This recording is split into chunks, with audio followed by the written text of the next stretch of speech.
Okay, whatever you're going to do for conveyancing, it's going to be voluntary. So nothing about introduction to conveyancing is going to be compulsory this year. If you want to do conveyancing, you are welcome to do it. But in addition to that, LDR is compulsory. There's a question. If we want to write the attorney's admission exam in August, while we are still busy with the program, yes, you can do that. But please note, LEAD will not amend their examination dates to make your life easier to write the attorney's admission exam. It's just like you save my number as well as Kez in your phone. And then you see a South African guy now. The exam dates are all on the annexure LG3 that's attached to the learner guide. So please don't ask the question, when will we have the exam dates? It's all connected. It's all attached to the learner guide. Okay? The exam dates won't change unless something happens. And if it gets changed, it'll be a national change, not a LSSA UNISA change. You did not choose LDR as an elective. You chose ICP as an elective. That means you will get the ICP, it's called the ABC of conveyancing, and you will get the labor dispute resolution documents. So you'll get the manual and you will get the pocketbook.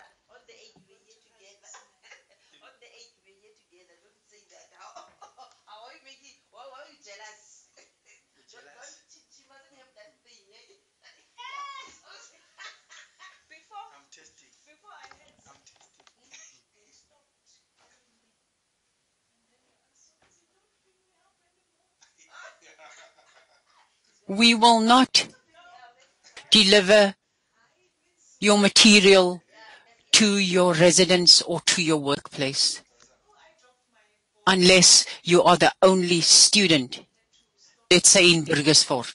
Are you the only student in? No, we won't. We will still deliver it to a center because we want you to sign and acknowledge receipt of your material. In the box will be a list where you're going to tick off everything you received. You're supposed to return that list to us within 7 days of receipt of your material. You can't tell us 2 months later, my High Court practice manual was not in the box. Then you will have to buy the High Court practice manual for yourself.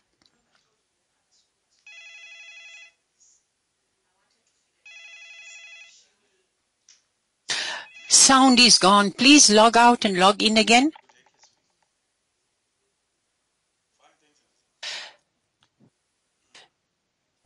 Question, will the introduction to medical negligence be included in the box of manuals? No, medical negligence is the online subject, like customary law is the online subject.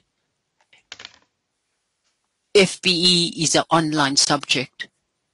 IPM is the online subject. So all the resources are on the e-leader platform.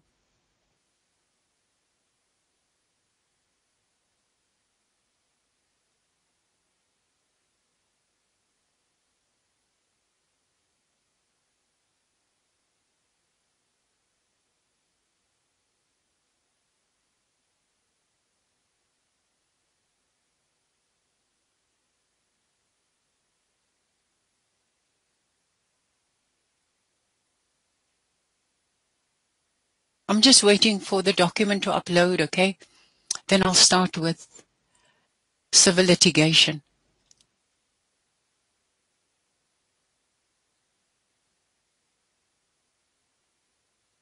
Okay, let me start so long while I'm waiting for the document. There are 2 manners in which you can institute a court action in a court of law. Whatever I'm going to tell you today is relevant to both match court practice and relevant to high court practice. But, for example, I think it's Rule 12. I don't know the rule numbers off the top of my head, but I think it's Rule 12 that concerns default judgment. So in the match court rules, it will fall under Rule 12. But you must go and look for the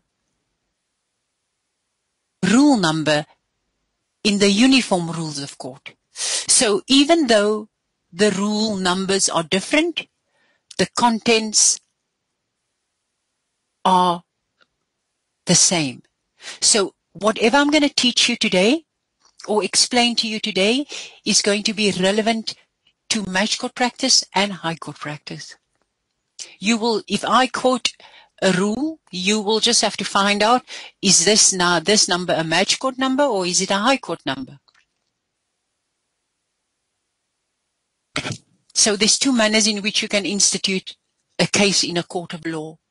You can do it by way of action procedure, or you can do it by way of application procedure. Application procedure is normally less costly, number one, and number two, normally it takes a shorter period of time to enable you to set the matter down. The rules compel you to use action procedure for certain types of cases, and then there are rules that compel you to use application procedure for certain type of matters. So you institute a case by way of action procedure or by way of application procedure. If you use the action procedure, you will use a summons. So you get different types of summonses. If you use the application procedure, you will institute action by way of a notice of motion and a founding affidavit. So you've got action where you use the summons, and you've got application where you use a notice of motion and a founding affidavit. Oh, the things went all... Okay, it all went crooked, okay? But in an application procedure, the parties who is part of that procedure are referred to as an applicant.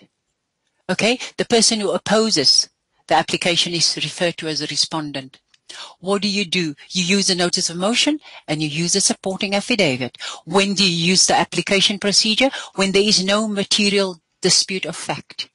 In an application procedure, there is no oral evidence led unless under exceptional circumstances the court orders otherwise. The court rather would take that application procedure and convert it to an action procedure than to call for oral evidence. So in an application procedure, who appears in the court of law? The attorney and or the advocate. The applicant does not address the court unless he is representing him or her or herself. Okay? The respondent does not address the court unless he or she represents him or herself. The people who address the court is the attorneys and or the advocates. Okay? So in an application procedure, the parties are referred to as applicant and respondent. The documents you're going to have to submit and file at court will be a notice of motion and a supporting affidavit. You use the application procedure when you are of the view there is no material dispute of fact, because no oral evidence is being led. Okay? Look at the last arrow. The entire cause of action, I'm referring to application, okay? The entire cause of action and all the facts relied on must be included in the supporting or the founding affidavit. Thus, your affidavit must be extensive. It must include everything you need to persuade the court to give an order in your favor. What happens if you as the applicant or the respondent stands up in court and raises a fact outside those contained in your supporting affidavit, your opposition will jump up and object, and the court will say, objection upheld, because you're not allowed to raise anything that is not included in your supporting affidavit. That is why it is very important that your affidavit must be extensive. Okay, so remember, an affidavit is a what? It is a document under oath. So you cannot amend an affidavit. In an action, you can amend your summons and particulars of claim. You can amend any documents because it's not a document deposed to under oath. So in an action, you can do a notice of intention to amend. In an application, you cannot do a notice of intention to amend. Because how can you amend something that you alleged under oath? So what do? If you want to change something or add something into the case where you lodge an application, you are going to make a supplementary affidavit. You are not going to amend a statement under oath. Okay? You can only do that in an action. So that is the documents and the parties in regard to an application. Okay? An application consists of a notice of motion and a supporting affidavit. Then we go to action. There the parties are referred to as a plaintiff and a defendant. How do you institute an action? By means of a summons. So you get different types of summonses. We're going to come to that just now. Okay? But in the normal course of events, there is a particulars of claim attached to the summons. When do you institute action? When there is a material dispute of fact. Sometimes the rules tell you you have to lodge an application for that type of matter. Sometimes the rules tell you you must institute an action for that type of matter. When it comes to action, oral evidence are led. In an application, no oral evidence are led. Okay, so let's go to the exam. The question before you, the facts before you in the examination refers to an application or refers to a respondent or refers to a notice of motion and a supporting affidavit, and you answer the examination question and you refer to a plaintiff and a defendant, what will the examiner think? The examiner will think, this person doesn't know what's going on. He doesn't deserve a mark. So you must take note of the facts in the question. If it concerns the action, you refer to the parties as plaintiff and defendant. If the facts concerns an application, you refer to them as applicant and respondent. These can be natural persons or it can be juristic persons. Okay, so there can be more than one plaintiff, there can be more than one defendant, there can be more than one applicant, there can be more than one respondent.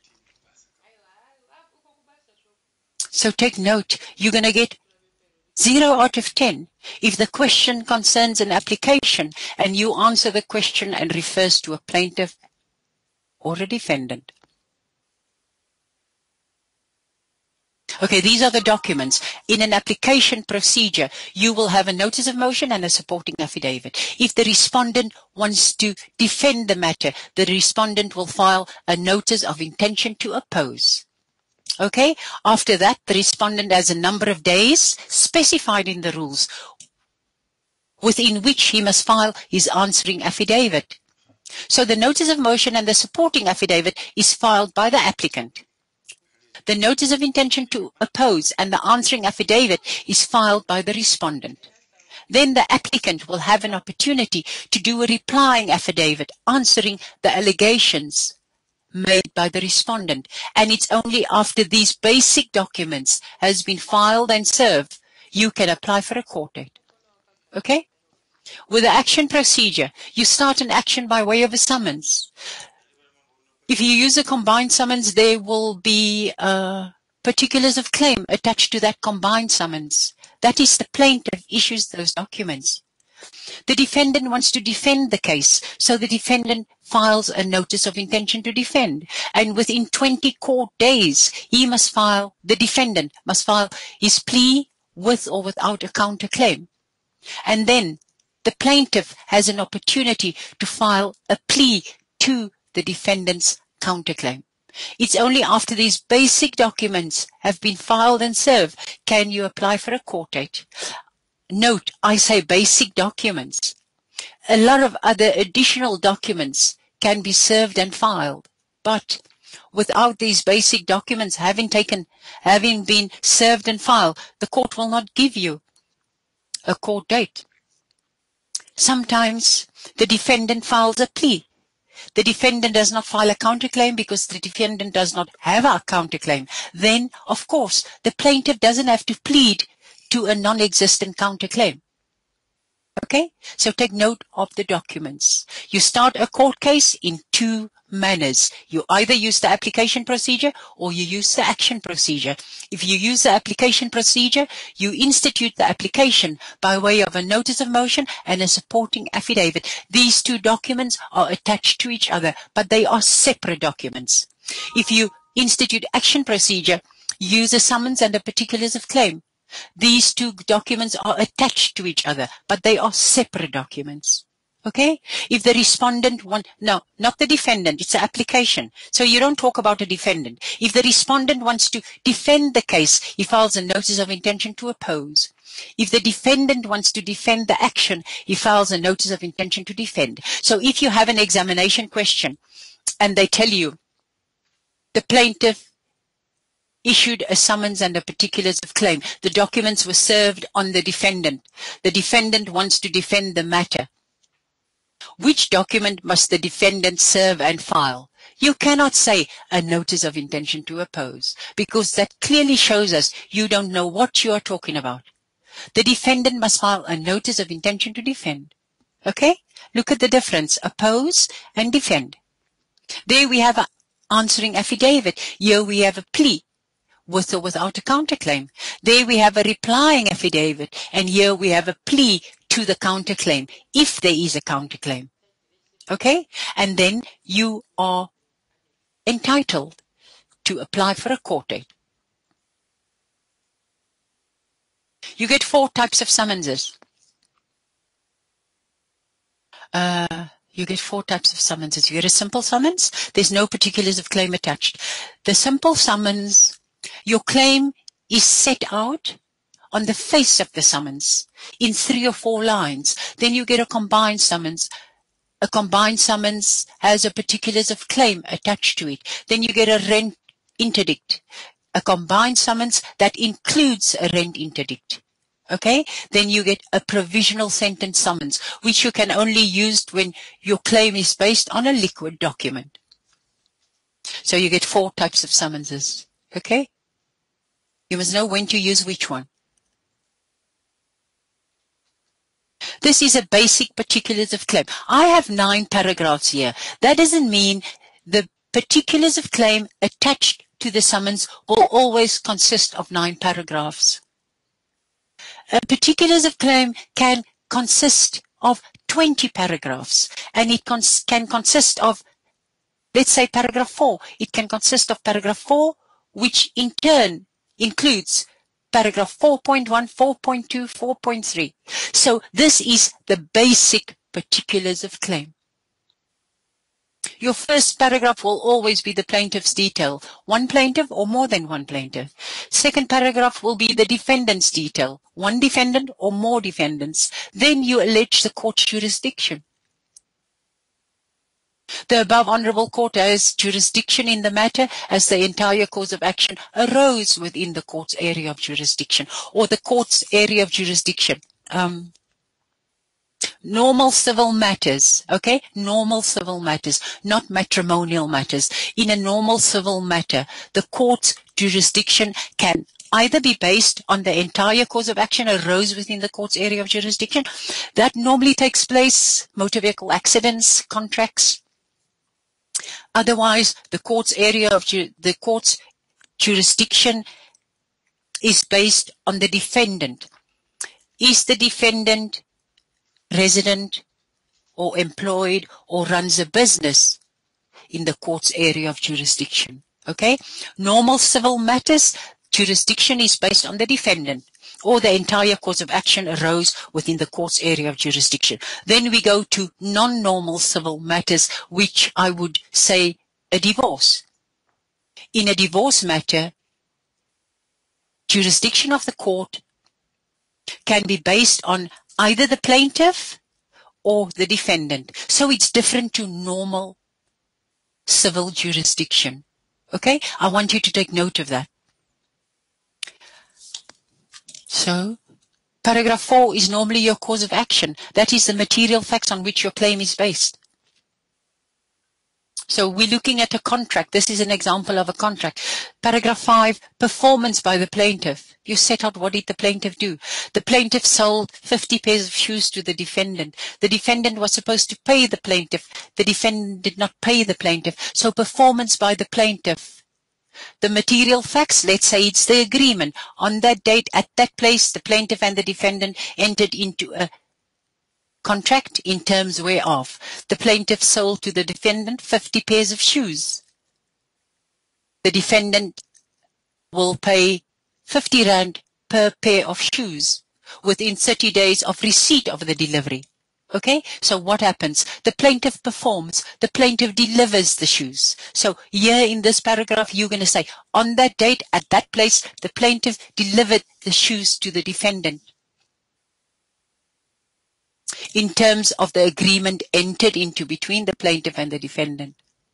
You say, what did the plaintiff do in terms of this agreement? Okay, then you go on and you say, it was a term of the agreement that the defendant pay 50,000 rand to the plaintiff within 10 days of receipt of the delivery.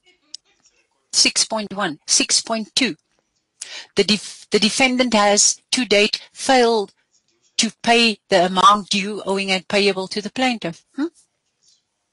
Paragraph, therefore, the plaintiff is instituting this action. Therefore, the defendant is indebted to the plaintiff in the amount of 50,000 rand. In our courts in Pretoria, the judges prefer that you send a letter of demand, even though legislation does not compel you to send a letter of demand. For example, what do you call it? The National Credit Act, a Section 129 notice. For example, if you institute action against a state organization, state-owned enterprises, or sometimes you are compelled by legislation to do a letter of demand. Okay, a letter of demand, I can also refer a Section 129 notice as a letter of demand. Sometimes, in most cases, you are not. But the courts prefer that you send that letter of demand, because litigation takes time. Litigation costs huge amounts of money. So you first send the letter of demand, see if you can settle the matter. Okay? And what does the rule say? The rule says you must attach every document on which your claim is based. So here, your claim is based on a written agreement. So in terms of the rules, you are required to attach a copy of the written agreement to your particulars of claim. So there you will have an annexure. Okay? There you're talking about a letter of demand. The rule says attach the documents on which your claim is based. You're going to have another annexure, a copy of the letter of demand. Okay? You won't have a copy of a contract if the agreement was a verbal agreement. Then we go to paragraph 9. You must always think carefully before you cancel an agreement. Okay? So I sold my car to Jack Jones. Jack Jones paid 50% of the purchase price upon delivery. Jack Jones was supposed to pay the balance of the 50% within 30 days of receipt of the car. 90 days has expired. Jack Jones has still not paid my money. I issue summons against Jack Jones. But do I want to cancel that agreement?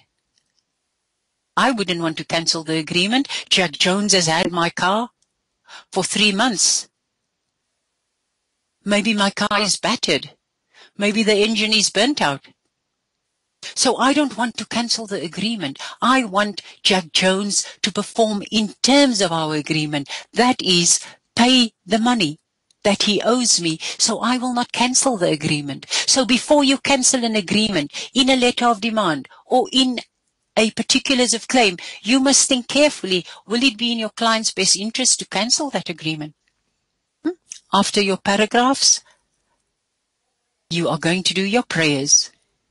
Okay? There can be 30 paragraphs in a particulars of claim. I am just giving you the basic. Okay? I am just giving you what is required for the particulars of claim to fully set out a cause of action.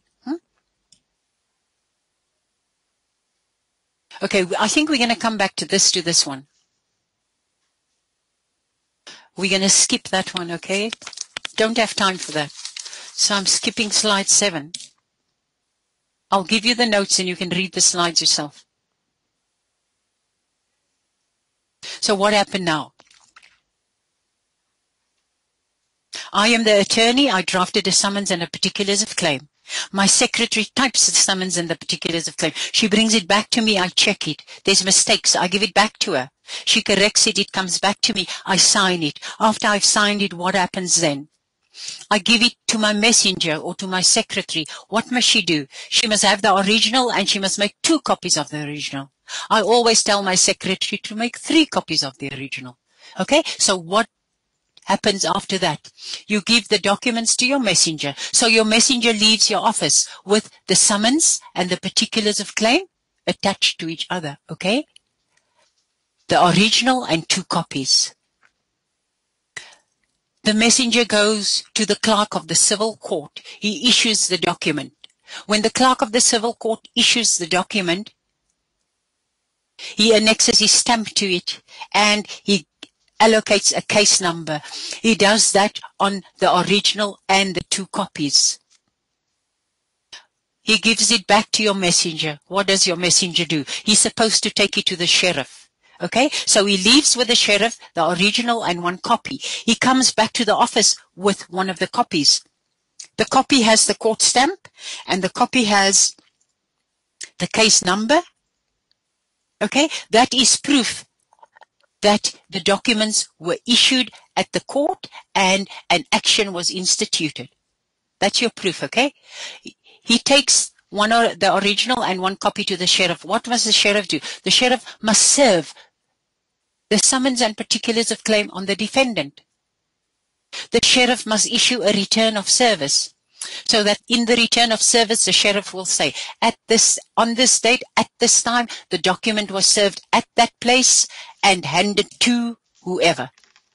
Okay? After the sheriff has done that, the sheriff sends the return of service to back to you. Okay? Normally he puts it in a pigeonhole at court, where you send your messenger on a daily basis to go and collect the documents for your firm from the pigeonhole.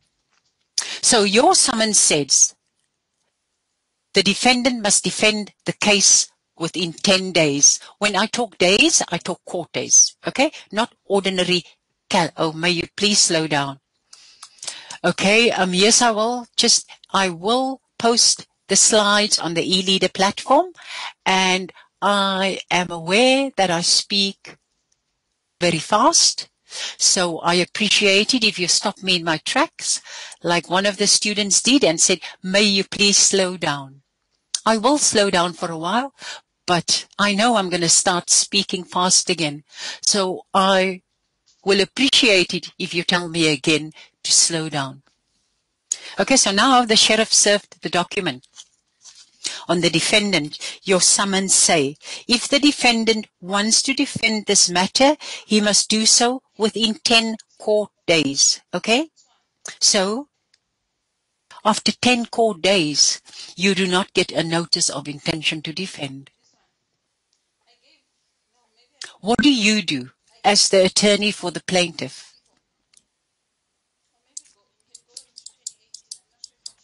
You don't let the file lay on your desk.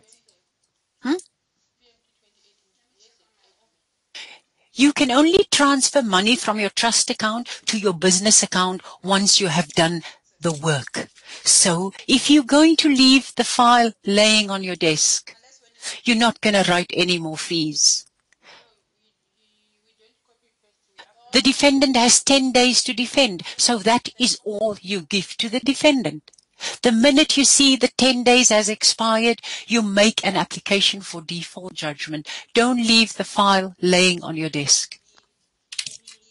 So what happens if the defendant defends the case after 15 days and you were a sleepy attorney? You did not make an application for default judgment. That defendant's defense will still be valid. What happens if the defendant files a notice of intention to defend 20 days after the 10 days has expired and you have already applied for default judgment, but default judgment has not been granted? The defendant will be liable for the costs you incurred.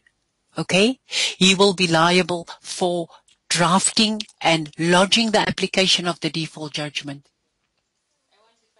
But once the court, maybe the clerk of the court, maybe the magistrate, depends on the type of case, if they have granted default judgment, then the defendant can no longer defend the matter. He can only defend the matter if he files a notice of intention to defend before default judgment is granted. Now, let's just look at this. A summons was issued, the summons was served, you got a return of service, the defendant did not defend the case. So that is why you can apply for default judgment, because that 10 days that was stipulated in your summons has expired. It's only then that you can apply for default judgment. When does the 10 days start? Here's a question. When does the 10 days start? The 10 days start from the date of service of the summons on the particulars of claim. I will draft a particulars of claim and I will sign it on 1 April. Okay, my messenger is away from the office for 2 days. So my messenger takes the documents to have it issued on the 4th of April. Only on the 5th of April, the sheriff gets the summons. Only on the 8th of April, the summons is served on the defendant. That is when the 10 days start, on date of service. Not the date on which I signed the documents, not the date on which the clerk of the court issued the documents. Okay? So the 10 days start from date of service of the documents. So you can apply for default judgment, okay? Don't let the file lay on your desk. Okay, I'm skipping this because the match court practice lecture will go into detail. So with that first default judgment, the defendant did not defend the case. Okay? What happens if the defendant defends the case? He files a notice of intention to defend on time, within the 10 days. The next step that must be taken. Remember the first few slides? The defendant must file his plea and counterclaim. Within how many days must he file his plea and counterclaim? Within 20 court days. Okay, so there's a 10-day period. And from the date on which he serves his notice of intention to defend, from that date you start counting 20 court days within which he must file his plea with or without a counterclaim, or an exception with or without an application to strike out, or a special plea. Okay? So what happens? He files the notice of intention to defend, but he does not file his plea and counterclaim. You, as the attorney for the plaintiff, can you do something? Yes, you can. We're skipping that slide. You can, okay? If he doesn't file his plea within the 20 days as is stipulated in the rules, what do you as the plaintiff's attorney do? You serve a notice of bar on the defendant or his attorney. Okay? The notice of bar tells the defendant, take note, if you do not file your plea with or without a counterclaim within 5 court days of receipt of the notice of bar, okay? 5 court days within 5 court days of receipt of the notice of bar, not 5 court days within the date signed on the notice of bar. You will be ipso facto barred. So if you serve a notice of bar on the defendant or his attorney, and he does not file his plea and counterclaim within the 5 court days, what can you do? You don't leave the file laying on your desk. You can again apply for default judgment. So we've done 2 possible default judgments already. The first one is when the matter wasn't defended. The defendant did not file a notice of intention to defend. The second one is the defendant filed the notice of intention to defend, but he did not file his plea and counterclaim within the 20 court days. If that happens, you can't just apply for default judgment. No, you must first serve a notice of bar on the defendant's attorney. The notice of bar gives the defendant's attorney 5 court days to file his plea and counterclaim. If he does not do so within that 5 court days, you can apply for default judgment. Okay? I'm going to go just now to the documents.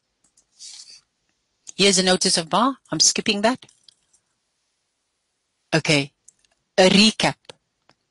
The defendant did not enter an appearance to defend within the 10 court days. You can apply for default judgment. The documents, okay, that must be attached to your application for default judgment. The original application for default judgment, then a copy of the application for default judgment. The original summons, the original return of service. A popular examination question. Which documents, they will give you a set of facts and they will ask you, which documents will you attach to your application for default judgment? You say your answer is an application for default judgment and a copy of the application, a summons, a return of service. A 5-mark question. You will get 0 out of 5. Why? Because the rules, this is Rule 12. Match court rule. Clearly specify you must have the original application, you must have the original summons, you must have the original return of service. So you will get 0. If the action was a damages action, for example, blikskade, your car got damaged, then in addition to these documents, you will also attach an affidavit by an expert. What's the affidavit by the expert? Okay, you'll do that when you get the match court practice lecture. Okay, so now there the defendant did not defend the case. Here the defendant defended the case, but remember he failed to file his plea within the 20 days. What did you do? You served a notice of bar. He still didn't file his plea within that 5 days. You make an application for default judgment. You're going to claim costs. The costs that you're going to claim is going to be on a defended action basis. Okay, so there is additional documents. In scenario B, there's additional documents you have to add to when you apply for default judgment. What is the additional documents? It is the notice of intention to defend and it's the notice of bar. And remember, original, original, original. Next slide. This is slide number 15. This is just a recap of what we did before. Scenario A, scenario B. Okay? What happens if you cannot find the original summons? What happens if you cannot find the original return of service? What happens if your claim is based on a contract and you cannot find the original contract? Okay? What do? You make an application to the registrar and ask him to accept this duplicate as an original. Okay? Now you must be careful. Somebody must make an affidavit. So, for example, if you cannot find the original contract, remember, it's not you who entered into the contract. It's your client who entered into the contract. So your client must make the affidavit and tell the court why he cannot submit an original contract. Then let's go to the original summons. You drafted the summons, but now for some reason or another, the original has been misplaced. In this case, you as the attorney of record are going to make the affidavit. Okay? The affidavit must give reasons why there is no original. The same applies when there is no original written agreement or liquid document. You must read to Rule 12. It's a very important rule. Okay? Then we go further. This is slide number 16. What happens if you filed a defective notice of intention to defend? Okay, you receive a defective notice of intention to defend. You are acting for the plaintiff. The defendant files a defective notice of intention to defend. That does not render the defendant's notice of intention to defend invalid. The onus is on you to inform the defendant that his notice of intention to defend is defective, and you must give him an opportunity to correct his notice of intention to defend.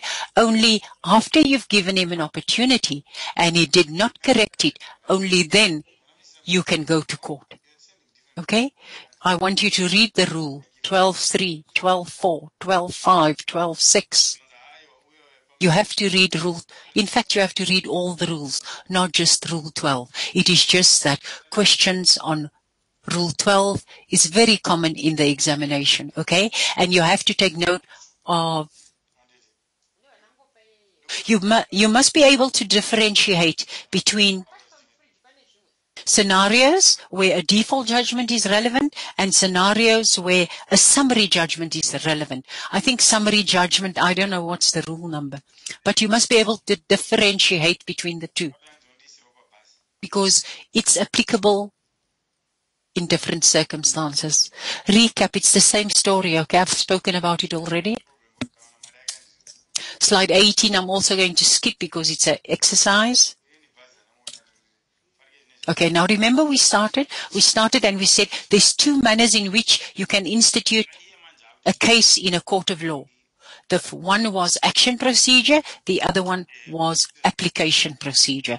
Now we are doing application procedure. Rule 55 is a very long rule, but you have to read that entire rule, okay? So I told you, you institute an application by way of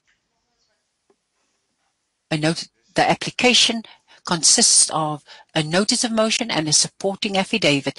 In some areas, they don't call it a supporting affidavit, they call it a finding affidavit. Just like we have different types of summonses, we have different types of applications. Type A is where notice is given to the respondent. Remember, not the defendant. We're busy with the application, so there's no plaintiff and defendant here. There's only an applicant and a respondent.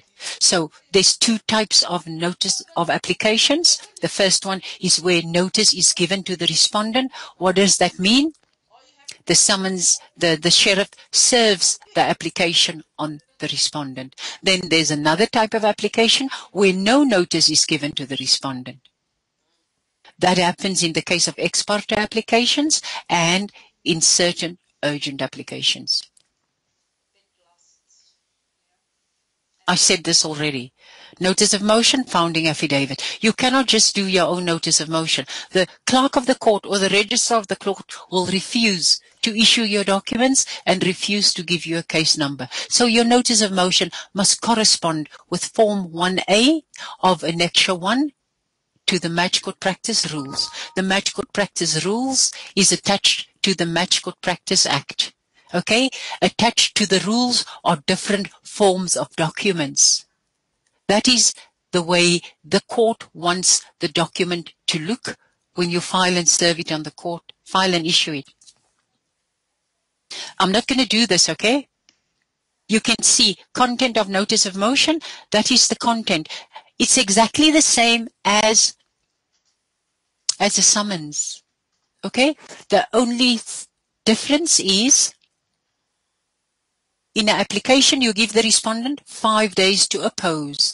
In a summons, you give the defendant 10 days to defend. Okay? And of course, the government gets special treatment. The government has 15 days to oppose an application. The government has 20 days to defend the action. Others have 10 days to defend the action. So that is where it comes from when I told you applications are speedier and less costly. Already here we've got a whole week difference.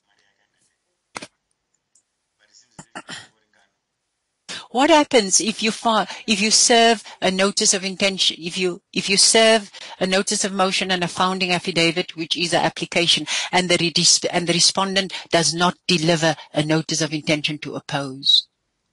Okay? You don't serve a notice of bar. You only serve a notice of bar in an action. What does the applicant do? The applicant can set down the matter for hearing, but the applicant can do that only after the 5 days has expired. Remember, you gave the respondent 5 days to oppose the matter. You must wait for that 5 days to expire before you can set the matter down. Okay, so let's talk about this. The rule says the defendant has 10 days to defend an action. Now, 10 days is the minimum period of time that you must give the defendant to defend the action. So you can give the defendant 20 days to defend the action, or you can give the defendant 30 days to defend the action. Why would you do that?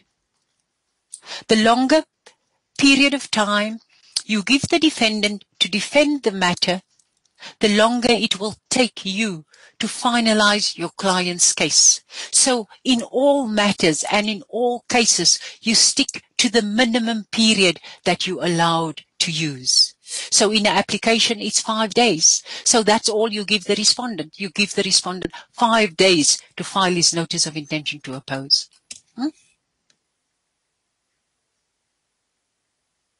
What slide is this? 23.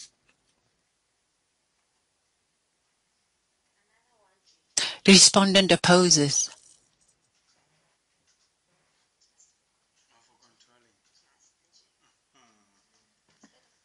Okay, when the respondent opposes the application, he must serve the answering affidavit together with the relevant documents. So if his opposition is based on any documents, he must attach those documents. Likewise, the applicant with his application, if his case is based on documents, the documents must be attached to his founding affidavit or his supporting affidavit. Okay? In the case of an action, the defendant has 20 days to file his plea and counterclaim. In the case of an application, the respondent has 10 days to file his opposing answering affidavit. Okay? The answering affidavit must be extensive and it must specify the grounds and the material facts on which his defense is based.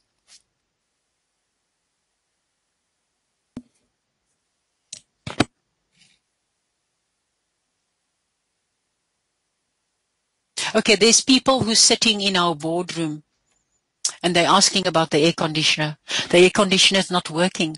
Please open the door that goes onto the balcony. It will help.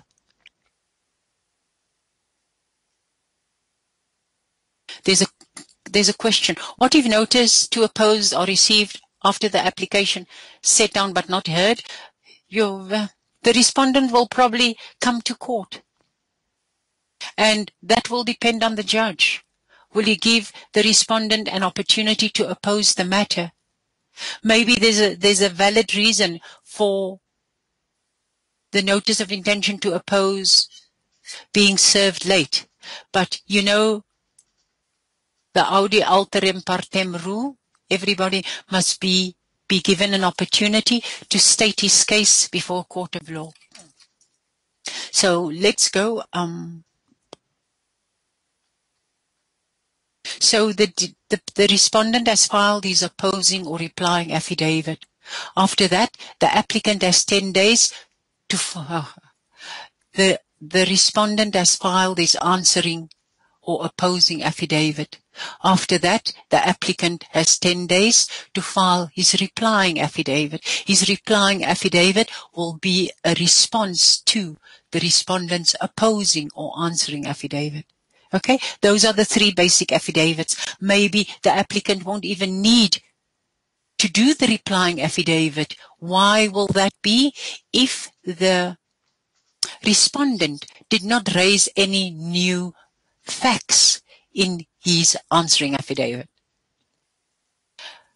So there is a supporting affidavit, founding affidavit. It can be called one of the two. Then there is an answering affidavit. That is the answer of the respondent to the applicant's founding affidavit. Then the applicant has an opportunity to reply to the respondent's answering affidavit. Sometimes he doesn't need to. Okay, those are the basic documents that will be filed and served in a application. But of course, the court always has the discretion to allow filing of further affidavits.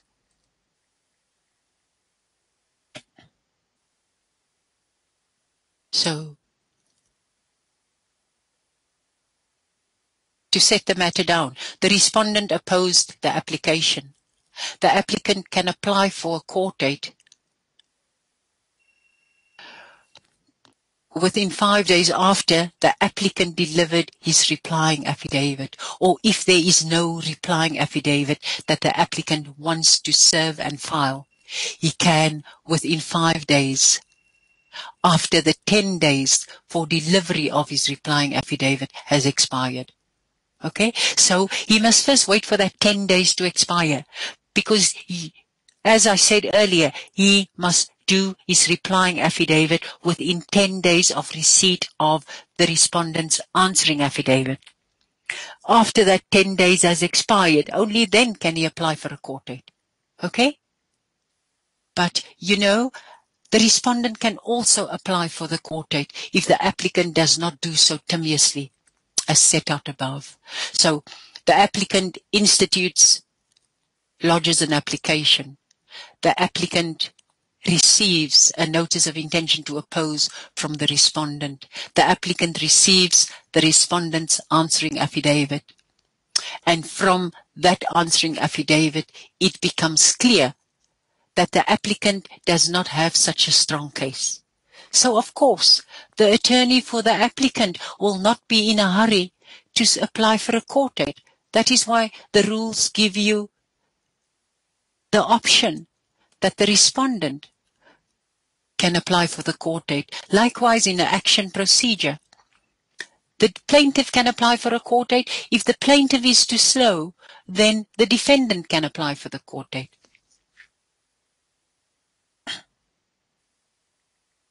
The notice of the court date must be delivered by the applicant or the respondent on the opposite party. But that court date must give the opposite party 10 days notice. So here again, we're talking about court days. So today is Saturday. So Friday, let's look at Friday. So if I'm going to serve the notice of set down on the respondent on Friday, the court date must be 2 Fridays away. So the first Friday is a week from yesterday. The next Friday is another week from yesterday. So it's 2 weeks. We're talking if there's no public holidays. So the court date must be the Monday after the second Friday. I don't know if you understand. I don't have a calendar. What can the court do at the hearing? The court can dismiss the application that the applicant lodged. The court can grant the order that it deems just. So that means the court can grant an order in terms of the prayers in the applicant's notice of motion, or the court can grant a different order. Okay? The court can direct that oral evidence be heard, which is extremely unlikely. In most cases, the court will convert the application procedure to the action procedure because oral evidence is heard in an action procedure. Okay? The court can direct that a deponent appear personally. The deponent is the person who made the affidavit. Please note, only a natural person can make an affidavit, not a juristic person. So, where does juristic persons become very relevant? When it comes to an application for summary judgment, then what do you find the students do in the exam? They make an affidavit in the name of Blue Bank. Blue Bank can never make an affidavit because Blue Bank can never take the oath. So what happens in the case of Blue Bank? Blue Bank cannot make the affidavit. Let's say the managing director or the financial director makes the affidavit. He has been duly authorized to depose to the affidavit on behalf of the plaintiff, okay?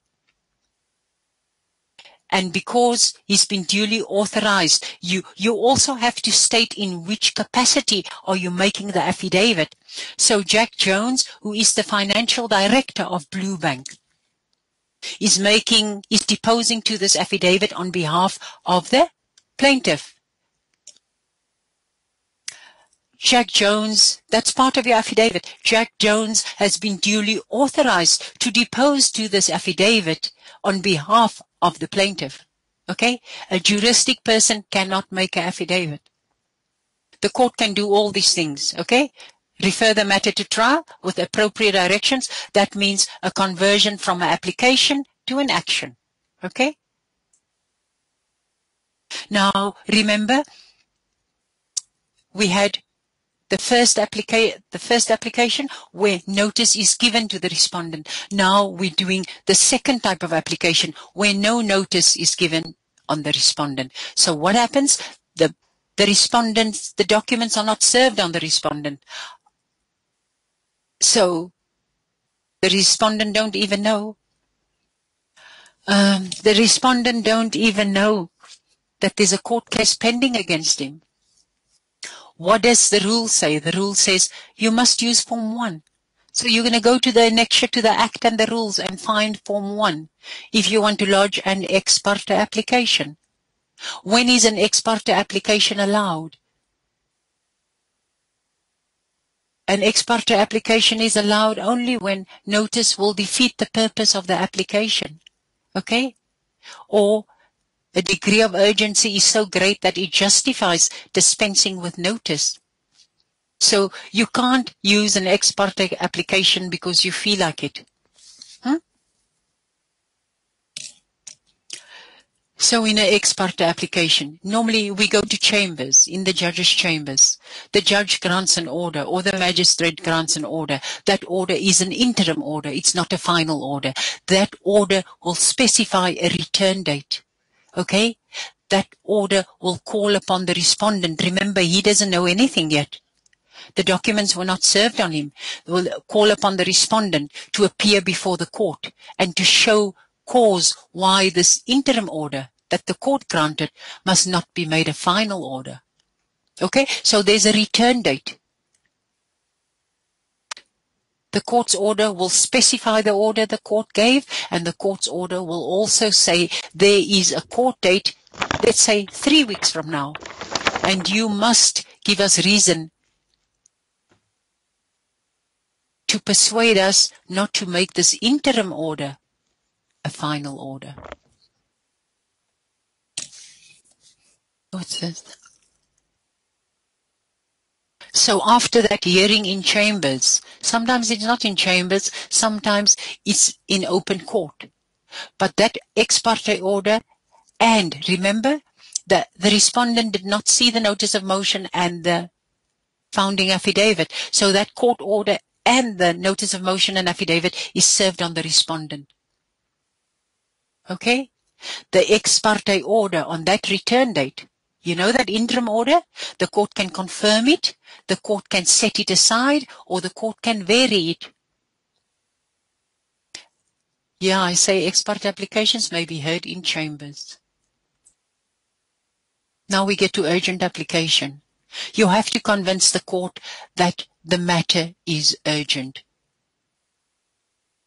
in Pretoria, we have 3 degrees of urgency. Okay, so you must look at the requirements. What do you call it? Okay, I'll say the name just now, remember. You must find out what does the High Court in your area regard as urgent. Okay?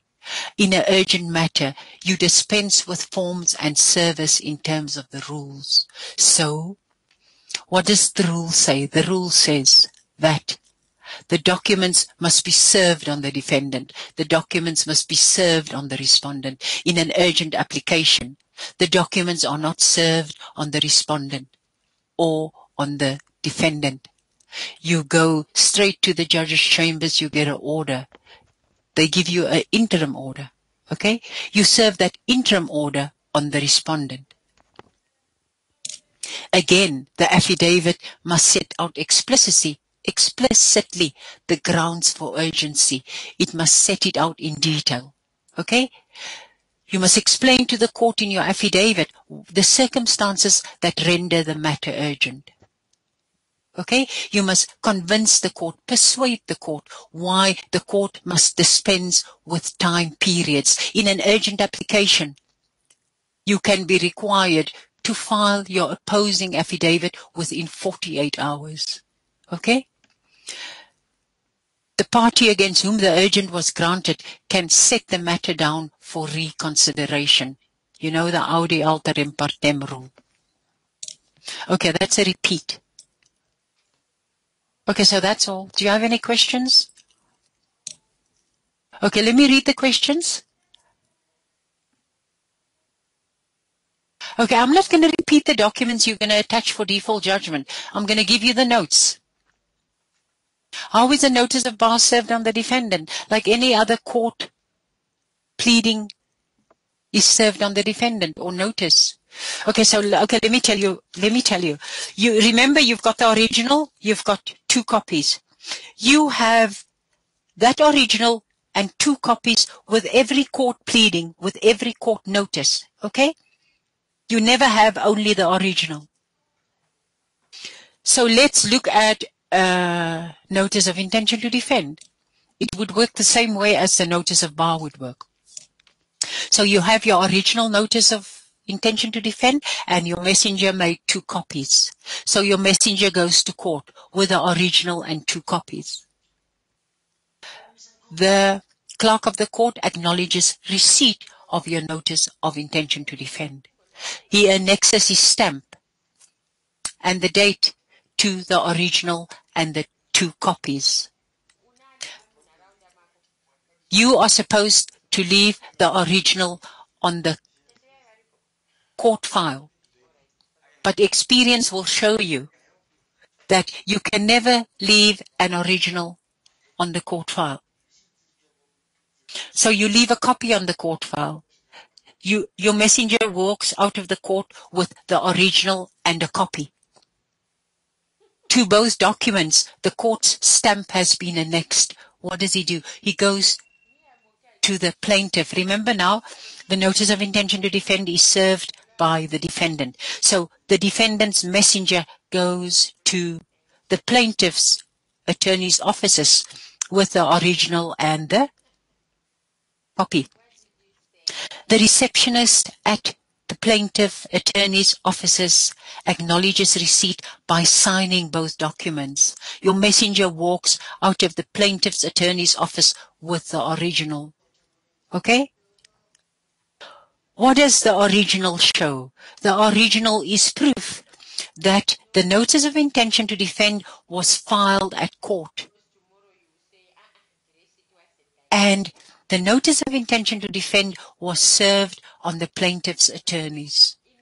So when the magistrate opens the court file and before him he has an application for default judgment, he can see but a notice of intention to defend was served. Okay? So that is your proof that the document was filed at court.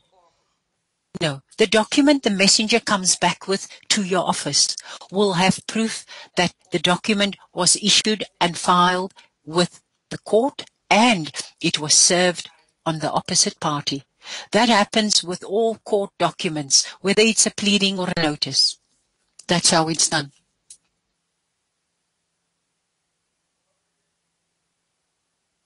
What do you mean? I have, okay. Okay.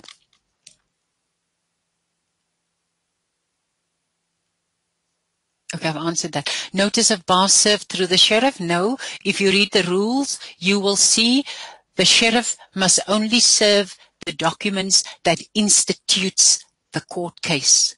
So the sheriff must serve the notice of motion and the founding affidavit. Thereafter, your messenger or you or your candidate attorney or your PA serves the other pleadings. Okay? Likewise, in an action procedure, the sheriff only serves the summons and the particulars of claim. The balance of the documents gets served by your messenger or your candidate attorney or yourself. I don't know. I have seen notice of bars served personally. Are they defective? I think you mean personally. You're referring to the attorney or his messenger or his candidate attorney served the notice of bar. They are not defective. The sheriff must only serve the documents that initiates a court case. Question, when must the discovery affidavits be filed? You're going to get there, okay? I just showed you the basics. Your match court practice lecturer or your high court practice lecturer will go to discovery affidavits. Okay, let me do this.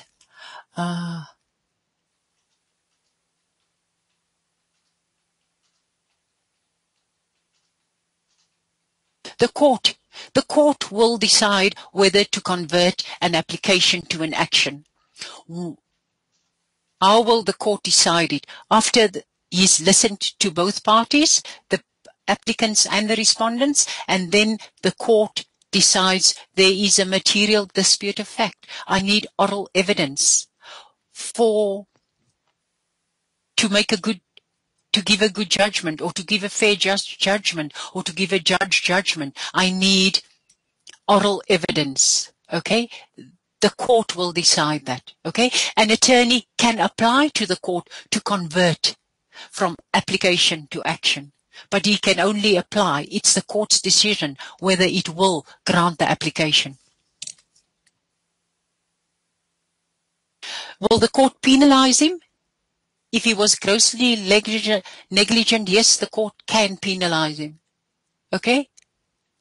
But it's only experience that teaches you whether, other than legislation, whether you should use action procedure or application procedure. It's experience.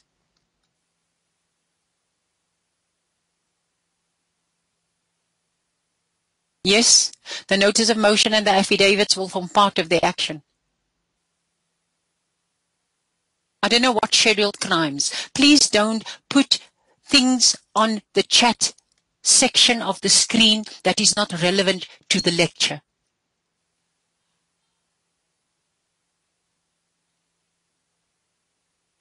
Okay, let's look at examples or circumstances that can be deemed to defeat the purpose of notice, to allow an ex parte application then.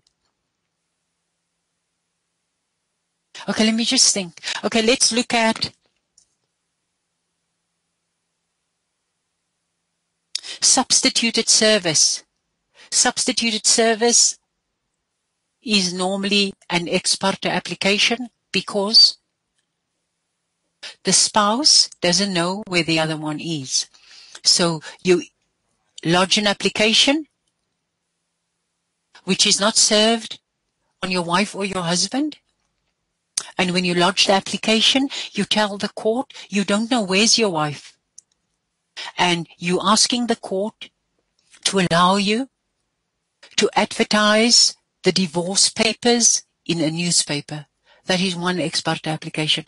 Another ex parte application will be you are divorced and your what? Your wife was granted contact with the minor children in the divorce case. So it was your wife's turn to have the children live with her during the December holidays. She was supposed to bring the children back on the 31st of December. One of her friends came to you to tell you that she intends leaving the country with the kids. That is an example of an urgent application which will not be served on your ex-wife because it will defeat the purpose.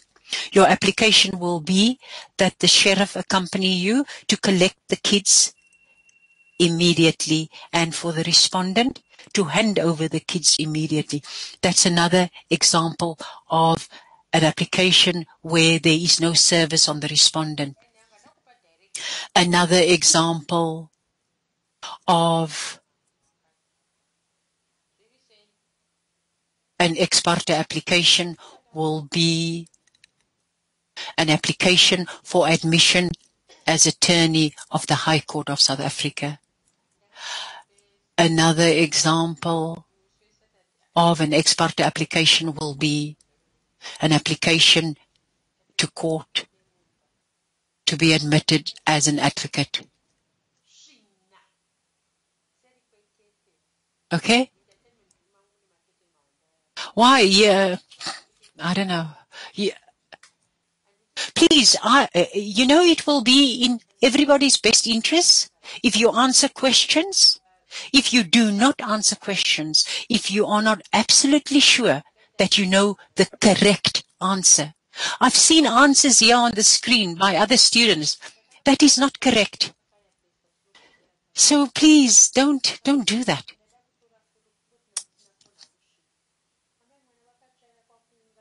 Wait, is that not the other way around? Should it not be served and filed? I don't know what you're referring to. But an ex parte application and an urgent application does not have to be served and filed. Okay? Okay, negative return of service? No. Not necessarily.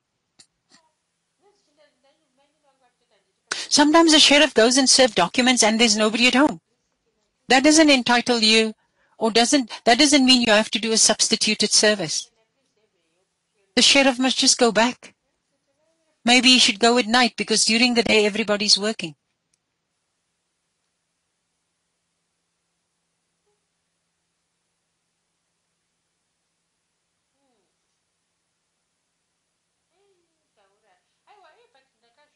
Okay, so that's all for today. No, you won't have this. This session is recorded. Oh, yeah? You know what? I'm doing the session. So I allow the e-leader platform to record it and to use it again for my school students. Okay? Other lecturers do not allow us to use recordings of their lectures. So this is an exception to the general rule. This session is recorded. But when I'm going to give you access to the recording is going to be specific dates at specific times. Not you're going to have random access to the recording. We need to control what students attend and what do they listen to. If we don't have control, we cannot go back to our attendance registers. On the left-hand side of my screen, everybody who logged in, their names appear. So I have a record of who logged into the lecture, number one. I have a record of students attending and logging into the compulsory lectures. So we can't let things happen randomly because then we lose control, then we lose records. Do you understand? So this is a exception to the rule that this recording will be made accessible to you. Okay, let me see. I've got more questions. If you do not want to stay with us, you are welcome to log out. I just want to see if I can answer the other questions. You have to serve a notice of time by the attorney for the plaintiff. Do you not serve it on before having it submitted? You can, okay? The question, you have to serve a notice of bar signed by the attorney for the plaintiff. Do you not serve it on the defendant before having it stamped at court? Yes, that is preferable to the example I gave you. Because when I spoke to you with my example, I said you go to court and you issue the documents. And then you go to the opposite party's office. So this lady who says, do you not have to serve it on the defendant before you have it stamped at court? You don't have to. But it's more expedient to do it the way you are setting it out, because then immediately on the court file, there will be proof that the opposite party received and acknowledged receipt of your document. So it is better to serve it first on the opposite party before you take it to court. Okay?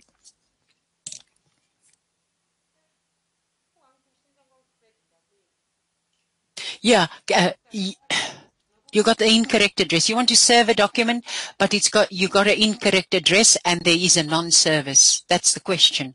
Can an application be made to serve it, for example, by email or to their PO box? You cannot ever serve documents at a PO box. Okay? But you can serve it by way of an email. Okay? But now you've got an action. The student refers to serve a summons. That is an action. Now you want to serve it by way of an email or by way of substituted service. You have to lodge an application. That is a different process. To court, to get permission from the court to serve it by way of email. Okay? There's certain requirements you must comply with. Okay, let's talk about email. You can do that. But then you have action and you have an application concerning the same matter. It is not uncommon. Okay?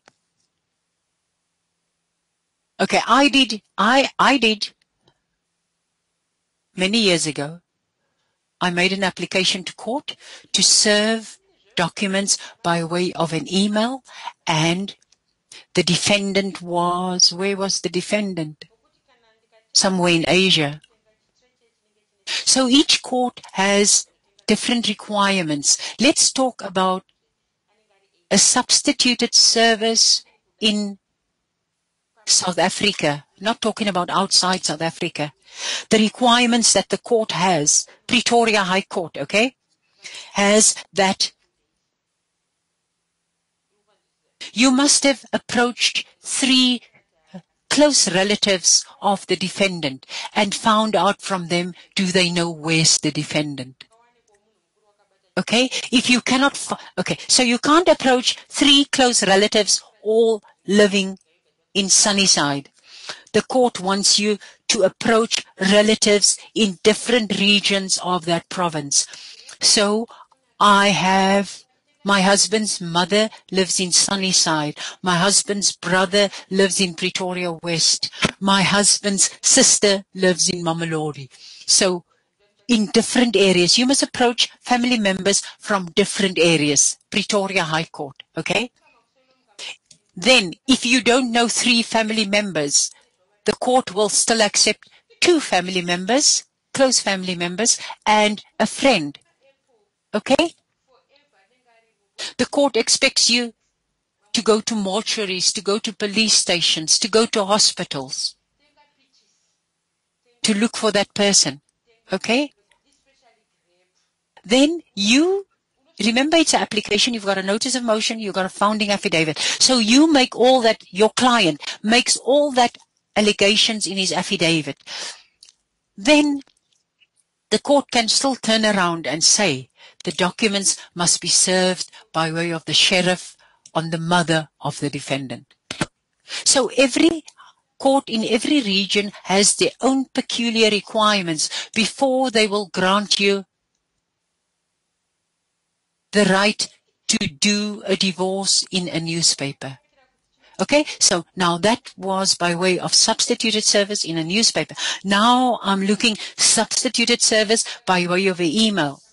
What did the court want that then from me? The court expected me to send an email, me as the attorney of record. If I knew the email address of the defendant, the court expected me to send an email to the defendant.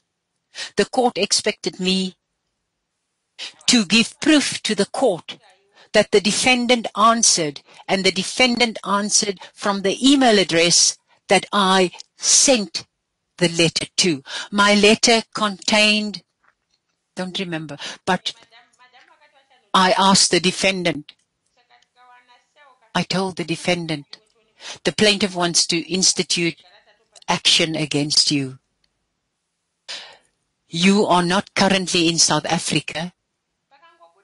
The plaintiff is aware that you are in that place wherever you are, and that your email address is this, and the same email address to which I am sending this email. That was the content. Do you consent to the plaintiff serving the summons and the particulars on you by way of email to this email address? What else did the court want from me? I sent the email. Then the court wanted from me to get the consent from the defendant that I can serve the documents on the defendant by way of email. The defendant must state that in his email, and he must send that email from the email address to which I addressed my request. And in the email, the defendant must say, I acknowledge receipt of your email. I consent that you may send the summons and the particulars of claim to me by way of this email address. In one of the cases, the court expected me also to do the same by way of fax.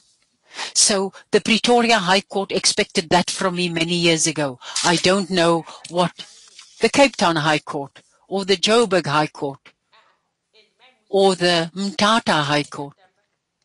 So every court has got their different requirements, but it's not impossible, okay? So that's the question about the email. Never to a postbox, okay? You can put the documents, the sheriff can put the documents on the gate. The sheriff can put the documents on the door, but the sheriff can never leave the documents in a PO box, okay?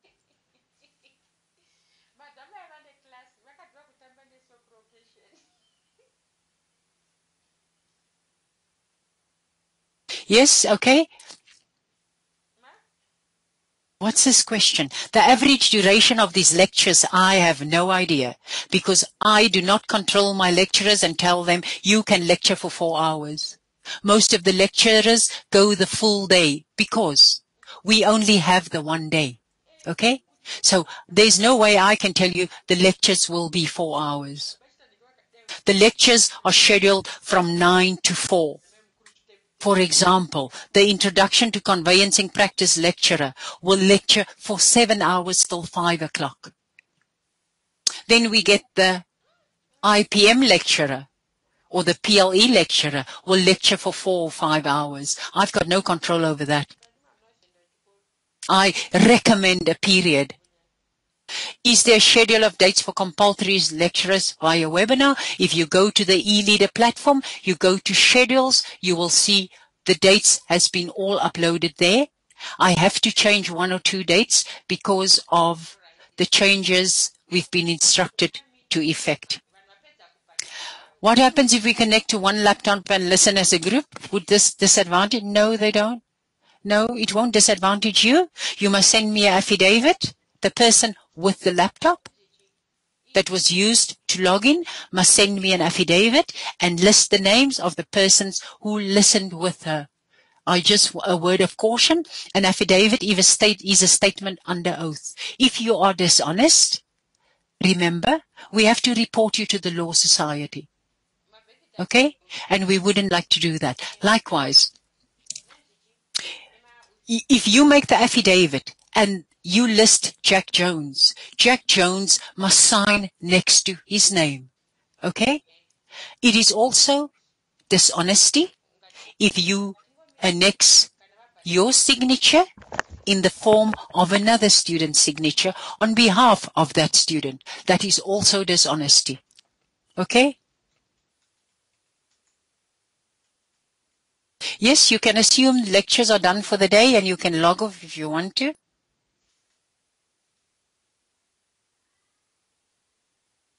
Listen to me. Here's a question. Can I insert in Lemonade? Okay? I'm just stating you the beginnings and the basics. Your lecturer will go to eliminate. Okay? Not me. What happens when you get that without responsibility?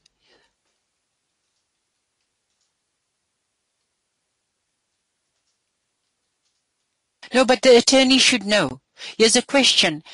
If there's more than one defendant and one attorney signs on behalf of, he represents one defendant, but he goes and he signs on behalf of all the other defendants. He's not entitled to it. Okay? So he's not allowed to do that.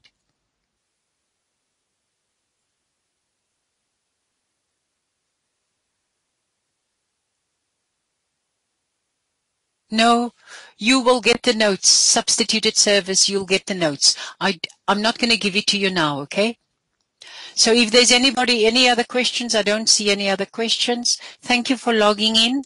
There shouldn't be more delays in future. It's just, as usual, teething problems we had today.